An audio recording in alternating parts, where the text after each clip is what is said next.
What's up, guys? I hope each of you is still hanging in there. Hopefully this experience has taught you a lot about yourselves. Remember, in the adversity video, we talked about how there are actually benefits to adversity. We know this situation the world is in right now stinks, but try to take away the lessons from this experience. Today, we're going to end our time together this year talking about the single most important thing you need to do even before the topics we talked about before. What topic is that? Believing in yourself. You see, nothing great will happen in your personal life until you learn to first believe in yourself, who you are, and what you're capable of doing, despite everything in your life saying something completely different. As a reminder, hopefully each of you are still following the rules of staying in, practicing social distancing, washing your hands, and wearing a mask when you guys go out. We're almost at the end of this thing, guys, so just hang in there. I'm excited to talk about believing in yourself, so let's get into it. Okay, guys, so since this is our last time together, at least this year, let's recap what we've spoken about so far. So as a reminder, week one, if you remember, we had a get to know you session. So you guys were so gracious and so transparent with me, and you let me know a few things about yourself, which again, I appreciate. And I was able to share a little bit about myself as well. So we got a chance to know each other in week one. In week two, we talked about the importance of setting goals. Week three, we talked about peer pressure. If you guys remember, we saw the video about Mike Vick, the former football player, and some of the mistakes he made because he was listening to his friends who were pressuring him to do some things that he didn't necessarily want to do. Week four, we talked about low self-esteem, and we talked about a lot of successful people who dealt with low self-esteem. We talked about Nicki Minaj, Serena Williams, we talked about Oprah. Week five, we talked about the importance of your friends and who you surround yourself with. And then in week six, we talked about overcoming adversity. And then again today, we're going to talk about the importance of believing in yourself. So our agenda today is, we're first going to talk about what does it really mean to believe in yourself. Second, we're going to talk about why it's important to believe in yourself. And then third, we're going to discuss different ways to help you believe in yourself. So what does it really mean to believe in yourself? So first, it means having full confidence in what you can do and who you are despite outside noise and outside circumstances. So I think a lot of times we can look at, where we live, or, what our financial situation is, or maybe there's some negativity from people saying, what we can't do, that we fail to understand what we can do, and that's something that could affect how we believe in ourselves. So it's having full confidence in yourself, right? So that means not comparing yourself to other people. I think a lot of times we see people who are talented in certain areas, and then we want to be just like them, and we fail to embrace the talents and gifts we have, right? So it's about focusing on yourself, not comparing yourself to other people. Then it's about embracing what makes you different. Guys, I want you to understand it takes courage to be different, but believing in yourself is, completely embracing who you are despite what everybody else looks like, does, talks like, where they're from, whatever it is. It's having full confidence in who you are.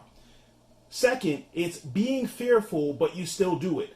What people don't understand is that successful people, I know a lot of times it looks like they're not scared to do things, but trust me, they're afraid, but because of their belief in themselves, they feel the fear, but they do it anyways, okay? And lastly, it's accepting that you're not perfect and that you're going to make mistakes. Guys, we're all imperfect. We've all made mistakes, and we're all going to continue to make mistakes. You can't allow those mistakes to affect your confidence and belief in yourself, okay? Understand that you are flawed. We're all flawed, but don't allow those things to stop you from really believing in yourself, okay? So now what we're going to do is we're going to go into why it's important to believe in yourself. Okay, guys, so why is it so important to believe in yourself? Well, first, if you don't believe in yourself, then who will?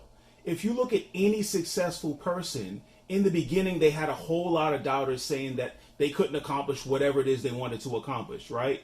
But because of their belief in themselves, they kept putting in the work, and eventually it got to a point where the doubters ended up becoming believers. But it wouldn't have gotten to that point if they didn't first believe in themselves first. So remember that. If you don't believe in yourself, then no one's going to believe in you, right? Second, you inspire yourself to action when you believe in yourself. So as students, maybe a lot of you came into your 8th grade year, or you're going into your high school year. Maybe you didn't know if you can pass or graduate middle school. Maybe you have doubts of graduating high school, or maybe you have doubts if you're going to further your education and go to college. Maybe you have doubts you can be successful in college as well. But you have to believe in yourself. That belief is going to inspire you to action. That belief is going to cause you to study. That belief is going to cause you to seek extra help. It's going to cause you and inspire you to take action, or take the necessary actions for you to become successful and make those dreams or those goals come true, right? And then lastly, it's going to help you overcome adversity. We talked about failures and mistakes and how setbacks are going to happen, right? If you continue to believe in yourself, it's going to prevent you from stopping. I think it's easy a lot of times when we fail, that feeling of failing, or those feelings of making mistakes, I think a lot of times we don't want to experience those feelings, and so we might actually stop. But when you believe in yourself, you're not going to allow those failures, those setbacks, and those mistakes to keep you from moving forward, right? It's going to inspire you to take action, right? So now what we're going to do is we're going to talk about different ways to help you believe in yourself.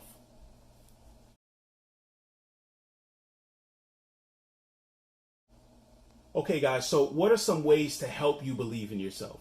Number one, your environment. We talked about your friends. We talked about who you surround yourself with. So you need people who are going to challenge you and people who are going to hold you accountable, right? So that's one way. The second way is reading. I told you guys I'm a big reader. Read about other successful people. The reason why my belief in myself my confidence is so high in myself is, I read other people and some of the struggles they dealt with, and it made me feel good knowing that I wasn't alone, okay? And seeing the success they had once they persevered, it gave me confidence in myself. So read about other successful people. The third thing is celebrate small wins. Listen, when you guys came into the 8th grade, maybe you weren't super confident how great you were going to do in the 8th grade, but what I would recommend is celebrate little small wins. Okay, so you had one quiz and maybe you did good on that quiz and you felt good about yourself, right? Because you were successful in that quiz, right? Then from there, maybe you had a test and you were successful on that test, so that built your confidence, right? But maybe, one of your teachers was asking you questions in class, and maybe in the beginning you were a little hesitant, but you had the courage to raise your hand. It ended up being right, and you ended up feeling good, right? So little small wins, celebrate little small wins, and that's going to help you believe in yourself. Fourth thing is, we talked about it earlier, stop comparing yourself to others. Again, embrace who you are, embrace your gifts, and that's going to help your confidence and your belief in yourself. And then lastly, encourage yourself. I would say talk to yourself, not in a crazy way, but listen, I talk to myself all the time. I constantly encourage myself. I say, you know what, Phil, you can do this. You know what, you can do this. You got this. You got this. I encourage myself. So I want to encourage you guys to encourage yourself. All right. So now, guys, what we're going to do is we're going to get into this video. You guys know me by now. We're going to get into this video about someone each of you know very, very well in terms of what he does for a living. This video is about LeBron James. Now, we all know about his success on the court, right? But what many of you may not know is his story when he was growing up in Akron, Ohio. I think this will be very interesting for you guys to see some of the challenges, some of the conflicts, some of the situations he was placed in as a young child, and how he basically allowed those to teach him lessons and allow him to motivate him to become the LeBron James that we all know and some people love today. So check this video out. Guys, this is the amazing story of LeBron James. LeBron was born on December 30th, 1984 in Akron, Ohio. His mother, Gloria James, was only ready to raise a baby. As for LeBron James' biological father, there is this huge conspiracy behind it. There was Roland Bivens, who looks exactly like LeBron and went to the same high school as Gloria, and Anthony McKellen, who Gloria has said to be LeBron's father, but there is no picture evidence of him. Then there's people who think Roland Bivens and Anthony McKellen are the same people, but whoever his father is, we'll never know. All we know that he is an ex-con and wanted nothing to do with Gloria and LeBron. As for LeBron's opinion on his father, he said that his only father figure is his mom, and that's all he needs. But life was really a struggle for LeBron and his mother. Gloria was bouncing from job to job and apartments to friends' apartments. She even had to deal with the passing of her own mother. She just never could find any steady work. But despite all of this, Gloria was a loving mother and always tried to shield LeBron from the poverty and violence. But of course, even that was hard. By the time LeBron was in grade 4, he spent nearly 2/3 of his life without a home, being kicked out of his friends' apartments, and even constantly having to sleep in a car with his mom. But Gloria did like to go out a lot. She often left LeBron to supervise himself, and most of the time LeBron chose not to go to school, just to stay at home, play video games, go to a convenience store, and basically live on food stamps. Until one day, a man named Bruce Kelker, who was looking for new players for his rec football team, pulled up to a parking lot and noticed a young LeBron playing tag with his friends. He went to them and asked them if they liked football. LeBron replied, "That's my favorite sport." So Kelker asked James and his friends to line up for a 100-yard race. He said that the winner gets to be the team's running back. And what was the result of that race? LeBron ended up winning by over 15 yards. So Kelker really wanted LeBron on his team and told him where to meet for practice. As he was saying that, his mother stopped Kelker and told him that she couldn't afford any of the equipment or take him to the practices. And Kelker replied with that he'll take care of everything and even pick up LeBron for practices and games. Now that's just crazy. For someone to notice LeBron's insane talent at such a young age and willing to do anything just for him to be on his team is just crazy. So after a few months of constantly picking up LeBron, Kelker got tired of finding out time and time again that they have moved once again. So he offered for them to live with him and his girlfriend, and they both agreed. So Gloria and LeBron moved in with Kelker. As time moved forward, LeBron was clearly the best player on the field at all times.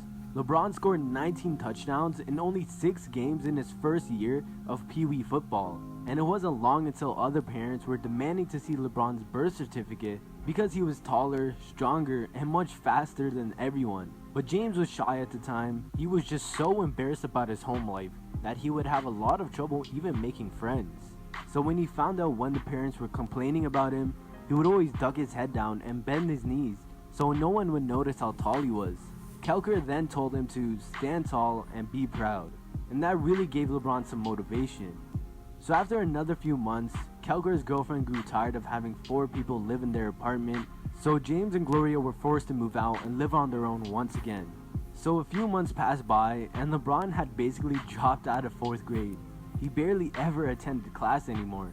So Kelker confronted Gloria, and Kelker suggested for LeBron to move in with someone else, and Gloria agreed that he needed more of a stable environment. So now here comes someone who's really important in LeBron's life, someone who LeBron now considers his godfather, Frankie Walker. Gloria wasn't able to move in with her son, so she stayed with a friend while LeBron moved out and lived with Walker. Walker and his wife had 3 kids. One of those kids would end up as one of LeBron's best friends, Frankie Walker Jr. He and LeBron shared a room together. But Walker was a big influence on LeBron for basketball. He's the one who taught him the basics. But of course, as anyone's first time playing basketball, LeBron was terrible. Walker made him face his son, Frankie Jr., in a one-on-one, and LeBron lost 21-7. I know, just hearing that LeBron lost in a one-on-one basketball game is pretty crazy, but Walker still stuck by him and was determined to get him better. LeBron by grade 5 was a beast. Nobody could stop him. LeBron and his friends were becoming very well known across Akron at this point, but they finally made the national scene when they qualified for the 6th grade and under National AAU Championship in 1997. 2 years later, they went to the finals of the 8th grade and under AAU Championship. They lost in the finals 68-66, but the big story of the entire thing was LeBron's amazing play. So 8th grade was over, and LeBron and 3 of his teammates and best friends, Cian, Drew, and Willie, decided to stick together and all go to St. Vincent St. Mary's High School in downtown Akron. In his freshman year, LeBron was now 6'3" and led St. Mary's to a perfect 27-0 record. He was averaging 18.1 points and was among the leaders on his team in rebounds, assists, and steals. His stats were insane considering he was only a freshman. But LeBron didn't forget about football. he continued to play it until his junior season, where he fractured his index finger. He decided to keep the fracture low-key until the season ended, but he realized this would be his last season in football if he really wanted to pursue basketball. But in LeBron's junior year of football, he racked up more than 1,000 yards, 52 receptions, and 15 touchdowns, and was named All-Ohio. So yeah, LeBron maybe could have even pursued football if he wanted to. But by now, word was growing around the entire USA about a phenom kid who could be the next Michael Jordan. LeBron was so popular that even Michael Jordan invited him to a workout with other NBA players. And with so much hype around him, Nike and Adidas were both battling to try and sign him. Offers were up to $25 million. Yeah, that's insane for just a high school player. But LeBron was just that good. It was basically impossible for him to not become some sort of NBA superstar at this point. Like every time he played, it looked like he was playing with a bunch of kids because it was so easy for him. Nobody could stop him. It was like an NBA superstar playing with a bunch of high school players. But LeBron won another state title in his sophomore year, now growing to 6'7", but his team lost in the state final in his junior year. But that didn't stop him from being named the best player in the country. And by the end of his senior year, LeBron won his third state title and finished the season averaging 30.4 points, 9.7 rebounds, and 4.9 assists. LeBron was at the peak. He was on the cover of Sports Illustrated and on ESPN. Everyone knew his name. He would always draw in crowds of more than 15,000. NBA players like Allen Iverson would attend his games. ESPN also always had all of his home games on pay-per-view. He was just that popular. And at this point, it was LeBron's decision to either enter college or enter the 2003 NBA draft. And he decided to enter the draft, and the first pick ended up being awarded to his hometown Cleveland. They drafted him number 1 straight out of high school. But now you would think, oh, this is it. This is where the hardship ended. But no, LeBron actually had a very rough rookie season. By rough, I don't mean stats. I mean his teammates didn't exactly like him very much. They didn't believe in the hype about LeBron. His teammates, and most notably Carlos Boozer, always said there were better players at LeBron's position on the team already. Now that does sound pretty crazy now, but his teammates legit thought that. It's even said that during team practices, LeBron would be shooting free throws all alone and never with any teammates. So yeah, his teammates didn't really like him very much. But there was only one guy on the team who LeBron actually developed a friendship with. That was Zydrunas Ilgauskas, or otherwise known as Big Z. He was basically the only one who was nice to him, and pretty much the reason why LeBron attended his jersey retirement at Cleveland, even though he was with Miami at the time. So as years went by and many failed attempts at bringing a championship home to Cleveland, but still dominating the NBA and clearly the best player, even though he wasn't awarded the MVP every season, LeBron made his big decision by announcing to the world with the Miami Heat in 2010. This is basically where LeBron became the villain of the NBA, kinda like what Kevin Durant is now. But LeBron did end up winning 2 championships in Miami and said some pretty inspirational words after he won them. I'm LeBron James from Akron, Ohio, from the inner city. I'm not even supposed to be here. That's enough. Every night I walk into the locker room, I see a number 6 with James on the back. I'm blessed. So what everybody say about me off the court don't matter. I ain't got no worries. Then finally in 2014, he made his big return to Cleveland, promising everyone he would bring a championship to them. After one failed season, losing to the Warriors in the NBA Finals, the very next, he fulfilled his promise to bring a championship to Cleveland by amazingly coming back from a 3-1 deficit in the finals to the 73-9 Warriors. That is a huge accomplishment. Nobody thought LeBron was going to win that series. The Warriors were heavily favored, but that accomplishment just adds to LeBron's insane career. LeBron now is coming into his 15th season in the NBA and is still widely agreed as the best player in the NBA right now. The Cavaliers added a bunch of pieces this season and are hoping they can somehow beat the Warriors. But anyways guys, that's the story of LeBron James. He really is a player that could win MVP every season, but doesn't because it will get boring for one person to constantly win it. But he really did grow up having it really hard. I'm just glad he did what his father couldn't and be a great dad to his own kids. Wow, guys. I wish we were in person because I would love to know how many of you actually knew that LeBron had those type of struggles. You know, he went through a lot.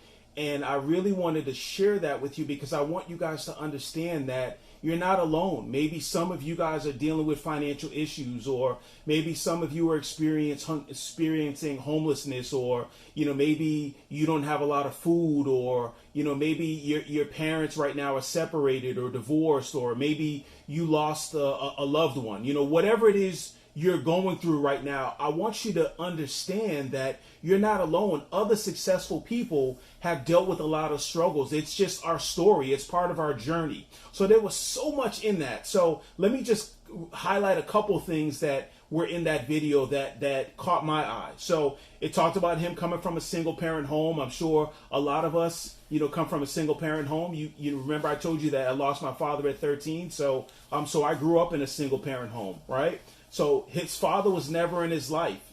Okay, he talks about his father being two people, but I did a little bit of research, and I think his father is Anthony McClelland, right? And it said that his father went to the video didn't say this. I did some research, and it mentioned that his father actually went to jail for theft and arson, right? Think about that. His family moved from home to home. Maybe some of you have experienced that. I certainly experienced that when I was a kid. He experienced homelessness. He lived on food stamps or government assistance. He couldn't afford football equipment. Maybe some of you can't afford equipment for certain sports, or you can't afford, clothes, or you can't afford a lot of things. He dealt with financial challenges. He was embarrassed by his home life, so he didn't even have friends. LeBron James didn't even have friends. He wasn't confident in himself. But he used all of those circumstances to fuel him to become the LeBron James that we know of today. All the lessons he learned in there, he used it to drive him, to motivate him, to inspire him.